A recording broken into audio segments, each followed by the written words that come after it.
Right Pawan, గ్రామ సభలు అంటే దేశం అభివృద్ధి చెందాలన్నా అలాగే రాష్ట్రం అభివృద్ధి చెందాలన్నా గ్రామ సభలు అనేది ముఖ్యం.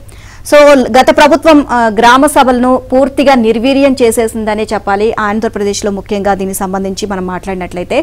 అండ్ ఇప్పుడు ఈ గ్రామ సభలు నిర్వహించి అంటే గ్రామ సభల్లో గ్రామాల ప్రజల నుంచి కొన్ని సలహాలు సూచనలు అలాగే వాళ్ళ ఇబ్బందుల్ని అన్ని కూడా తెలుసుకుంటూ ఉంటారు. అండ్ ఇప్పుడు ఈ గ్రామ సభల్ని కూటమి ప్రభుత్వం వచ్చిన తర్వాత వీళ్ళని మళ్ళీ గాడిలో పెట్టాలి అని చెప్పేసి ఒక నిర్ణయం అయితే తీసుకుంది. ఇప్పుడు ఏపీ వ్యాప్తంగా కూడా గ్రామ సభలు నిర్వహించడానికి అయితే నిర్ణయం తీసుకుంది. ఈ రోజు అవన్నీ జరగబోతున్నాయి. మీరు అంటున్నట్టుగా కేంద్ర ప్రభుత్వం పంచాయతీలకు ఇచ్చినటువంటి నిధులను కూడా అప్పటి వైసీపీ ప్రభుత్వం జగన్మోహన్ రెడ్డి పూర్తిగా పక్కదారి పట్టించడం, నిర్వీర్యం చేయడం, ఎక్కడా కూడా పట్టించుకున్న దాఖలాలు లేవు. ఈ నేపథ్యంలో గ్రామ స్థాయి నుంచి కూడా మళ్ళీ బలోపేతం చేయాల్సిన అవసరం ఉంది అనే అంశం ఇటు కేంద్రం కావచ్చు లేదంటే రాష్ట్రాలు కూడా చేస్తున్నటువంటి పరిస్థితి కనిపిస్తుంది. ఈ నేపథ్యంలో ఈ రోజు మీరు అంటున్నట్టుగా గ్రామ సభలు నిర్వహించబోతున్నారు ఆంధ్రప్రదేశ్లో. ఇక చూస్తే ఆంధ్రప్రదేశ్లో కుప్పకూలిన పంచాయతీరాజ్ వ్యవస్థకు జవసత్వాలు నింపేందుకు కూటమి ప్రభుత్వం శ్రీకారం చుట్టింది. గ్రామ పంచాయతీలకు అత్యంత కీలకమైన గ్రామ సభ నిర్వహణపై మొట్టమొదట దృష్టి సారించింది. ఇక గ్రామాల్లో స్థానిక పాలన సక్రమంగా జరగాలంటే గ్రామస్తుల సమిష్టి నిర్ణయం ఉండాలి. దానికి మూలం గ్రామ సభలు. అవి మొక్కుబడిగా కాకుండా వాస్తవంగా ప్రజల భాగస్వామ్యంతో జరిగితే ప్రజల మనోభావాలను పంచుకునే అవకాశం ఉంటుంది. కేంద్రం కూడా గ్రామ సభలను బలోపేతం చేసేందుకు నిర్ణయ్ అనే పోర్టల్ను ఏర్పాటు చేసింది. ఇక ప్రజల భాగస్వామ్యం కల్పించడం, పారదర్శకత, జవాబుదారీతనం పెరిగేలా గ్రామ సభలు నిర్వహించేందుకు పోర్టల్ను అభివృద్ధి చేసింది. ఈ నేపథ్యంలో ఉప ముఖ్యమంత్రి పంచాయతీరాజ్ శాఖను అధ్యయనం చేశారు. కేరళలో గ్రామ పంచాయతీలు బలోపేతం అవ్వడం వెనుక మూలాలను పరిశీలించారు. అక్కడ పనిచేసి వచ్చిన పంచాయతీరాజ్ శాఖ డైరెక్టర్ కృష్ణతేజ అనుభవ సహకారంతో వ్యవస్థను బలోపేతం చేయాలని భావించారు.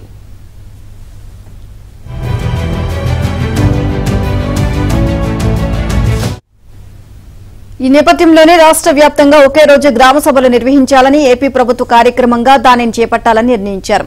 తద్వారా గ్రామ సభల ప్రాధాన్యాన్ని స్పష్టం చేయాలని ప్రభుత్వం నిర్ణయించింది. ఆంధ్రప్రదేశ్లో పంచాయతీ రాజ్ వ్యవస్థలను బలోపేతం చేయడంలో భాగంగా ఇటీవల సీఎం చంద్రబాబు పలు సూచనలు చేశారు. స్వర్ణ గ్రామ పంచాయతీ పేరుతో గ్రామాల్లో 4 రకాల సౌకర్యాలు సమకూర్చాలి అన్నారు. కుటుంబాలకు కనీస అవసరాలైన విద్యుత్, తాగునీటి కనెక్షన్లు, మరుగుదొడ్లు, ఎల్పీజీ కనెక్షన్లకు ప్రాధాన్యమివ్వాలి అన్నారు. గ్రామాలకు ఉమ్మడి సౌకర్యాలైన తాగునీటి సరఫరా పథకం, డ్రైనేజీ, ద్రవ వ్యర్థాల నిర్వహణ, వీధి లైట్లు, సీసీ రోడ్లు, ఘన వ్యర్థాల నిర్వహణ, అన్ని గ్రామాలకు, గ్రామాల నుంచి మార్కెట్లకు, సమీప నగరాలకు రహదారి సౌకర్యం కల్పించాలి. గ్రామ పంచాయతీ రోడ్లు, అంతర్గత రోడ్డు, లింక్ రోడ్లు ఏర్పాటు చేయాలి. గ్రామాల్లో మౌలిక వసతులైన కందకాలు, ఫార్మ్ పాయింట్స్ ఏర్పాటు చేయాలి. నీటి సంరక్షణ చర్యలు చేపట్టాలి. ఉద్యానవనం, సెరికల్చర్ కు అవసరమైన మౌలిక వసతులు, పశువుల కొట్టాలు, పశువులకు సంబంధించిన వసతులు ఏర్పాటు చేయాలి. వీటన్నిటినీ సాధించడం ద్వారా స్వర్ణగ్రామ పంచాయతీలను సాధించుకోవచ్చు అని సీఎం పేర్కొన్నారు. పైన పేర్కొన్న అంశాలన్నిటినీ ఇవాళ నిర్వహించే గ్రామ సభల్లో చేర్చాలి అని సూచించారు.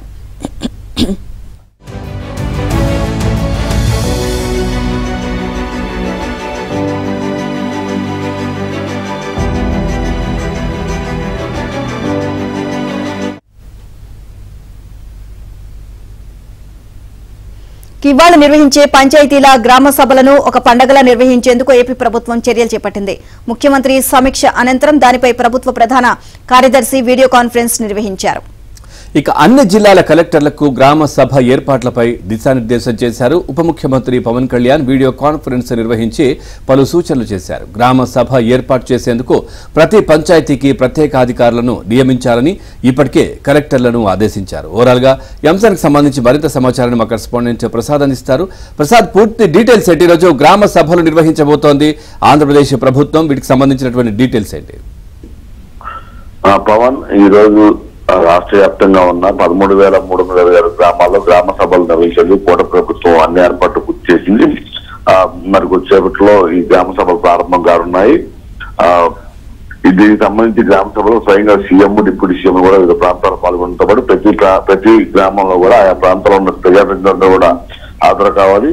సర్పంచ్ నేతృత్వంలో జరిగే ఈ గ్రామ సభలకు సర్పంచులు ప్రత్యేకంగా ఉన్న అధికారాలు, హక్కులు, అలాగే గ్రామ ప్రజలు తెలుసుకోవాల్సిన అంశాలపై కూడా గ్రామ సభల ద్వారా వివరించనున్నారు. గత ప్రభుత్వంలో ఎక్కడ కూడా పూర్తిగా ఆ సర్పంచులను ఉత్సవ విగ్రహాలుగా మార్చి సమాంతర వ్యవస్థను ఏర్పాటు చేసి గ్రామీణ ప్రాంతాల అభివృద్ధిని కుంటుపరిచారు. ఇక రోడ్ల పరిస్థితి చెప్పని అక్కర్లేదు. 10 నిమిషాల్లో వెళ్లాల్సిన గ్రామానికి గంట పైన పట్టే పరిస్థితి తీసుకొచ్చిన విషయం కూడా మనం చూసాము. ఈ నేపథ్యంలో కూటమి ప్రభుత్వం వచ్చిన తర్వాత ముఖ్యంగా ముఖ్యమంత్రి చంద్రబాబు నాయుడు అలాగే డిప్యూటీ సీఎం పవన్ కళ్యాణ్ ప్రత్యేకంగా గ్రామాల అభివృద్ధిపై సమీక్షలు చేసిన అనంతరం ఒక ప్రణాళిక కూడా సిద్ధం చేశారు. అందులో భాగంగానే తొలుత గ్రామ స్వరాజ్యాన్ని సాధించే దిశగా అడుగులు వేయాలని కూడా నిర్ణయించారు. చంద్రబాబు ఆదేశాలతో పవన్ కళ్యాణ్ కూడా తన శాఖలకు పరిధిగా అందరి అధికారులతోనూ జిల్లా కలెక్టర్తో కూడా వీడియో కాన్ఫరెన్స్ నిర్వహించి గ్రామ సభలు రూపకల్పన చేశారు.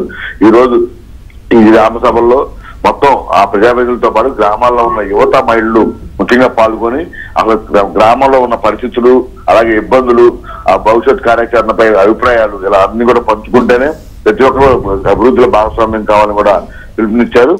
ఇక ఏ గ్రామంలో ఎటువంటి పని జరిగినా ఎటువంటి అభివృద్ధి చేసినా మొత్తం ఆ పంచాయతీలో డిస్ప్లే చేయాలి. తద్వారా ప్రజలందరూ కూడా తెలుసుకునే అవకాశం ఉంటుంది.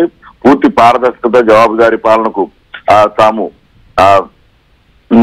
నిరసంగా నిలుస్తామని కూడా ఇప్పటికే పవన్ కళ్యాణ్ ప్రకటించారు. ఇక ఈ గతంలో కేంద్ర ప్రభుత్వం నుంచి ఎన్ని నిధులు వచ్చాయి, ఏ విధంగా ఖర్చు పెట్టారు, వాటిని ఎక్కడెక్కడికి మళ్లించిన అంశాలు కూడా స్పష్టత లేదు. కరోనా పేరుతో అయితే అడ్డగోలుగా దోచుకున్న వైద్యుని కూడా నిన్న పవన్ కళ్యాణ్ ప్రత్యేకంగా ప్రస్తావించారు. అందుకని ఎక్కడా కూడా ఇటువంటి వాటికి ఆస్కారం లేకుండా పూర్తిగా సామాజిక తనిఖీ విభాగానికి సంబంధించి కూడా ఆ పోలీసు అధికారి కూడా త్వరలో నియమిస్తామని దీనికి సంబంధించి ఇప్పటికే ముఖ్యమంత్రి చంద్రబాబు కూడా చెక్ చేస్తున్నట్టు పవన్ కళ్యాణ్ ప్రకటించారు. అదే గ్రామాల్లో చోట్ల నీటి ఇబ్బంది చాలా చోట్ల మనం చూసాము. ఈ పరిస్థితుల్లో అక్కడ ఏ విధంగా చర్యలు అంశాలపై కూడా 16 అంశాలు సర్వేలు జరుగుతున్నాయని తప్పకుండా త్వరలోనే పూర్తిగా ప్రతి గ్రామంలో కూడా అభివృద్ధి దిశగా అడుగులు వేస్తాము. దేశంలోనే ఆదర్శ రాష్ట్రంగా ఆంధ్రప్రదేశ్ తీసుకెళ్లే విధంగా కూడా ప్రభుత్వం అడుగులు వేస్తుందని కూడా చెప్తున్నారు Pawan. Thank you Prasad, thanks for the updates.